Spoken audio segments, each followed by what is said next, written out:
அல்லாஹ் வானத்தை உள்ளதை சிந்திக்க சொல்றான். வானத்தை பத்தி சிந்திக்கிறதா இருந்தா அந்த காலத்துல உள்ள மக்களுக்கு இந்த விஞ்ஞானங்கள்லாம் வளராத அந்த காலத்து மக்கள்கிட்ட போய் வானத்தை சிந்திச்சு பாருன்னா வானத்தை பற்றி என்னத்தை சிந்திப்பாங்க அவர் கேட்கிறாரு. இந்த வானம் என்பதை பொறுத்த வரைக்கும் ரெண்டு அர்த்தத்துல குர்ஆன்ல வானம் வருகிறது. ஒன்னு மாணவர்கள்லாம் அல்லாஹ்வுடைய ராஜ்யம்லாம் இருக்குல்ல, 7 வானங்கள்னு சொல்றோம்ல, அது எங்க இருக்குன்னு தெரியாது, அவ்வளவு தொலைவில் இருக்கிறது. அந்த மனிதன் தன்னுடைய சாதனங்கள் மூலமாக அதை இன்னும் எட்டவே இல்லை. வானங்களுக்கு மேல மலக்கு இருப்பாங்க, அதுக்கு மேலே மலக்கு இருப்பாங்க, அதுக்கு மேல பல செட்டப்புகள் இருக்கும். இப்படி 7 வானங்கள் அடுக்கடுக்காக எல்லாம் இணைஞ்சிருக்கிறான், படைத்து வைத்திருக்கிறான். அதுவும் வானம்னு மார்க்கத்தில் சொல்லப்படும். குர்ஆன்ல 7 எண்ணி சொன்னா அந்த வானத்தை குறிக்கும். அதே நேரத்தில் இந்த வானம்ங்கிறது இந்த தலைக்கு மேல இருக்கிற வெட்ட வழி இருக்குல்ல, இதையும் வானம்னு குர்ஆன் சொல்கிறது.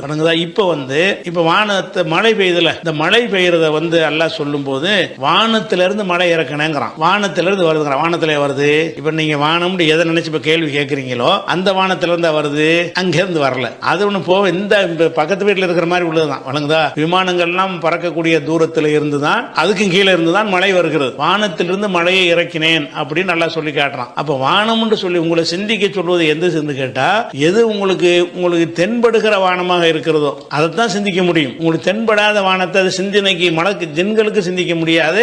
7 வானங்கள்ல உள்ள என்ன இருக்கு அதெல்லாம் சிந்திக்க இயலுமா? அந்த செட்டப்பை ஜின்களாச்சும் அறிஞ்சு கொள்ள முடியுமான்னா முடியாது. அப்ப உங்களை சிந்திக்க சொல்வது என்பது பாமர மக்கள் நீ சொல்றீங்கல்ல, அந்த பாமர மக்களும் சிந்திக்கக்கூடிய வானம் எதுவாக இருந்துச்சு? இந்த வானம் தான். அப்ப இதெல்லாம் வானம்னு சொல்றான்ல, இதை சிந்திக்க முடியும்ல உங்களுக்கு?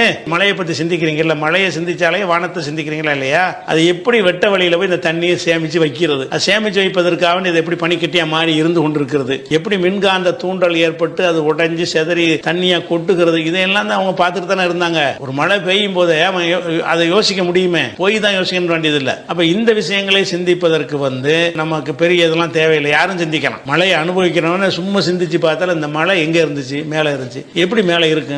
படைச்ச ஒருத்தன் இருக்கிறான், அது அவனுடைய செட்டப்னால தான் இருக்குன்னு விளங்கிறீங்களா இல்லையா? அந்த மாதிரி வானம் தான். அதே மாதிரி வானத்தை முகடு, பாதுகாப்பட்ட முகடுங்கிறான்ல. இந்த வானம் நிறைய விஷயங்களுக்கு முகடாக அமைந்திருக்குதுங்கிறான். முகடாக இருக்குன்னா இது இந்த வானம் முகடாவா இருக்கு? ஒண்ணுமே இல்லை. ஆனா அதுவும் சில விஷயங்கள்ல முகடாக இருக்கிறது. சூரியன்ல இருந்து வரக்கூடிய பல விஷயங்களை தடுக்குது என்பதை இங்க இருந்து கொண்டே நம்ம என்ன செய்ய முடியும்? ஆராய்ச்சி செய்ய முடியும். அது என்ன எதை பத்தி எல்லாம் சொல்லுதுன்னா, நம்ம எந்த வானத்தை பத்தி பார்க்க முடியுமோ, சிந்திக்க முடியுமோ அந்த வானத்தை தான் சொல்லுகிறது. இதுல மலக்கும் சின்னும் ஒண்ணுதான். அதாவது எந்த வானத்திலிருந்து மழை பெய்கிறதோ, எந்த வானத்தில் நீங்கள் தண்ணீர்லாம் சேமித்து வைத்துக் கொண்டிருக்கிறதோ, இந்த செட்டப்பை நீங்க கண்ணால பார்த்து கொண்டிருக்கிறீர்களோ, அந்த இது மனிதனுக்கும் ஜின்னுக்கும் ஒரே மாதிரியா தான் இருக்கிறது. அதனால சிந்திக்க இயலும். அதுல ஒன்றும் குழப்படைய